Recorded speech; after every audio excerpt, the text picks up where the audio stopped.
बिस्मिल्लाहिर्रहमानिर्रहीम। कैसे एक नेल कटर आपकी ज़िंदगी की बहुत बड़ी मुश्किल हल कर सकता है और आपके घर में पड़े ये बेकार से बल्ब के डब्बों को आप किस तरह काम में ला सकते हैं। ऐसी ही मज़ेदार टिप्स इस वीडियो में मौजूद हैं, तो वीडियो को एंड तक देखिएगा। अगर आपको वीडियो अच्छी लगती है तो वीडियो को लाइक कर दें, चैनल को कर दें सब्सक्राइब और साथ ही लगे बेल आइकन को दबा दें ताकि मेरी वीडियो सबसे पहले आप तक पहुँचे। नंबर 1 जो मेरी है वो आटे को लेके। अक्सर जब हम रोटियाँ पकाते हैं और हम अपना आटा इस तरह की प्लेट में डालते हैं पेड़े बनाने के लिए, तो जब हम पेड़े बनाते हैं तो आटा इधर उधर से साइडों से गिर जाता है और बहुत ही ज़्यादा आटा ज़ाया होता है और गंद पड़ता है। तो हमारे घर में मौजूद इस तरह के डब्बे हमें इस मुश्किल से बचा सकते हैं। मैंने पहले अपना आटा इसमें डाला हुआ था, तो आप भी अपना आटा इस तरह के अपने डब्बों में डालें ताकि आपके ये मसला हल हो और आपके आटा भी इधर उधर ना गिरे। जब आप इसमें डालेंगे तो आप देखेंगे कि ना ही इस आटे में चूंटियाँ जा सकेंगी और ना ही लाल बेग, क्योंकि किचन में अक्सर चूंटियाँ और लाल बेग हो जाते हैं जो आटे में चले जाते हैं, तो हमें वो आटा दोबारा फेंकना पड़ता है। तो इस टिप से हमारा आटा ज़ाया होने से बच जाएगा। आई होप आपको टिप अच्छी लगी होगी। तो चलते हैं टिप नंबर 2 की तरफ।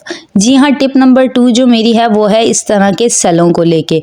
घर में मौजूद ये सेल रिमोट के हों या घड़ी के हों, अक्सर ही थोड़ा अरसा चलने के बाद ख़राब हो जाते हैं। तो आज मैं आपको बताऊंगी कि किस तरह पहचान की जाए कि कौन सा सेल ख़राब है और कौन सा सेल ख़राब नहीं है। तो सबसे पहले आप अपने सेल का वज़न कर लें। अगर आपका सेल भारी है तो इसका मतलब है कि वो सेल ख़राब नहीं हुआ।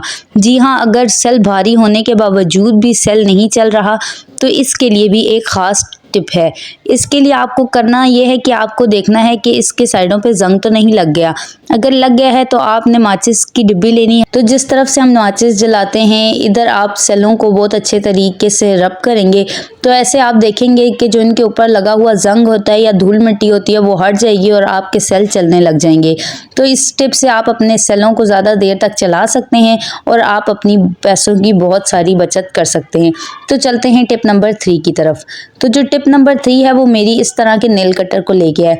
अक्सर जब हम नाखून काटते हैं तो नाखून इधर उधर उछल कर गिर जाते हैं और नाखून अक्सर खानों में भी घुस जाते हैं, या फिर हम छोटे बच्चों के जब नाखून काट रहे होते हैं तो वो अक्सर ही हमें बहुत तंग करते हैं और नाखून काटने नहीं देते, तो नाखून इधर उधर बिखर जाते हैं। तो आपने ये इस तरह की टेप ले लेनी है और अपने नेल कटर की दोनों तरफ ये टेप अच्छे तरीके से चिपका देनी है। इससे चिपकाने से होगा क्या कि जब आप बच्चों के नाखून काटेंगे या आप अपने नाखून काटेंगे तो नाखून इधर उधर जाने के बजाय इस टेप के साथ चिपक जाएंगे। इधर मैंने अपनी बेटी के नाखून काटे थे तो आप देख सकते हैं कि ये सारे नाखून इधर अच्छे तरीके से चिपक गए। मैं आपको उतार के भी दिखा देती हूँ। इस तरह की छोटी छोटी टिप्स होती हैं जो हमें रोज़मर्रा ज़िंदगी में बहुत ही काम आती हैं और हम इनसे बहुत फ़ायदा उठा सकते हैं। तो चलते हैं नेक्स्ट टिप की तरफ। अंडे तो हर घर में ही खाए जाते हैं और अक्सर हम इनके छिलके जो हैं वो फेंक देते हैं। तो आज इनके छिलकों का ऐसा जुगाड़ आपके लिए लेके आई हूँ कि आप हैरान रह जाएंगे। तो आपने करना क्या है कि ये जो छिलके हैं जिधर जिधर आपके घर में छिपकलियाँ आती हैं, ये अंडे के छिलके आपने घर के कोनों में दीवारों पे लगा देने हैं और जिधर आप देखेंगे छिपकलियाँ आती हैं तो वो आना कम हो जाएंगी। नेक्स्ट टिप जो है वो मेरी इन बल्ब के डब्बों को लेके है। अक्सर हमारे घर में बल्ब आते हैं, बल्ब तो ख़राब हो जाते हैं लेकिन हमारे घर में डब्बे पड़े रहते हैं और या तो हम इन डब्बों को फेंक देते हैं जैसे ही बल्ब आते हैं। तो ये टिप देखने के बाद आप कभी भी अपने बल्ब के डब्बों को नहीं फेंकेंगे। सर्दियां हैं चाहे गर्मियां हो, बच्चों की छोटी छोटी चीज़ें जो होती हैं वो इधर उधर गुम ही जाती हैं।